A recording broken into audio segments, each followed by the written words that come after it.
with this one, please like, comment, and subscribe to the channel. My opinion on the sport that I love. No bias talk, no racism. Jermell Charlo, 154 pound, new undisputed champion. I think he's the first in the four belt era to be the first undisputed champion. Shout out to Jermell Charlo. I made this video a minute ago because I told y'all. Because a lot of people, they be talking about the business side of boxing, but then when I say something like this, they don't know what I'm talking about. If somebody paid the WBO some money for Tszyu, either his manager, somebody behind him went to the WBO and paid the WBO to order this fight. They have now ordered that Jermell Charlo and Tszyu fight. I guess they got to come up with a fight deal within, I think it said 20 days, if I ain't mistaken, 20 days. Now, I told y'all that I feel that the next opponent for Jermell Charlo should be the Towering Inferno, Sebastian Fundora, because he beat Erickson Lubin. Erickson Lubin was lined up for a long time for the #1 mandatory of the WBC title. He beat Erickson Lubin. Sebastian Fundora deserves this fight. But somehow, some way, Tszyu, the guy who just got dropped by Tim Gaucher, which should have told his team that this boy is not ready to be going up against no Jermell Charlo. Now, I criticize Jermell Charlo a lot as far as, you know what I'm saying, skill set, attitude, and stuff like that. But when it comes to this man's boxing career, Jermell Charlo is out there being great, and he's became great. But at the same time, Tszyu does not deserve this shot. It's Sebastian Fundora. But at the same time, this is what I got to say. Now, Charlo could vacate the belt.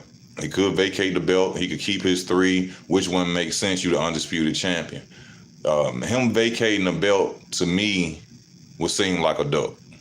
Regardless of how people say, like I just said, Gaucher got knocked down or whatever, the man is the mandatory. If the fight is made, if they saying the fight has to be made, then Charlo should fight him. Charlo goes around and he says he's the man at 154. He's the king of 154. Well, I want to see you fight Tszyu, and I want to see you fight Sebastian Fundora. If you the man and you the king of 154, don't let go of them belts. Don't run from 154 because ain't nothing to go run up to at 160. Your brother up there, y'all gonna do the same thing y'all did at 154 for years. You ain't gonna go up there and face nobody up there. Demetrius Andrade ain't there. I don't even want to see. Well, that's why you might go. He might go and run up there because Demetrius Andrade ain't at 160 no more. And Lord forbid, your brother don't want to fight him. You didn't want to. Well, you had a fight with him once, but you know, people, I ain't even finna go into that. From what I understand, they was trying to pay Charlo more than the champion, Demetrius Andrade. And Demetrius Andrade was like, hell to the no. That ain't finna happen. But anyway, the WBO ain't did nothing but slid. Because, listen, the history of it, the guy, what is the WBO or the IBF? If I ain't mistaken, I think it's the WBO. I think it's the guy who ran and his son or his nephew now runs it. And they still taking bribes. That's why this fight got made. This man, now one thing that I say that I ain't felt about this whole situation with Charlo, man, is this. This man just fought and became undisputed. And already y'all giving him a ultimatum of fighting Tszyu, and he ain't been on vacation that long. He ain't been chilling with his family that long. Somebody paid the WBO to mandate this fight. Somebody from Tszyu's team, back area, whatever, whoever supporting him, whoever got some money, slid some money under the table, mandate this fight for us so we can get this title shot.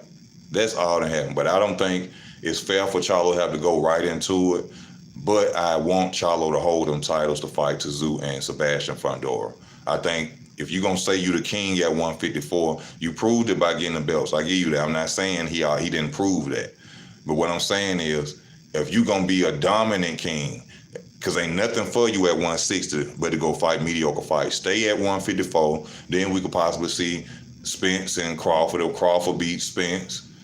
Then we could see Crawford come for you. Win, lose, or draw. That's still great and exciting fights that we could see upcoming if you should stay at 154. Do not leave 154. You say you're the king of 154. Prove to the world that you are the emperor of 154, Jermell Charlo. That's all I got to say about this. I thank y'all for y'all love and y'all support. Y'all know where y'all go if you want to donate to the channel, you want to support the channel. Also in the description, you can subscribe to the channel. I thank y'all for y'all love and y'all support. This your boy Easy. I'm out.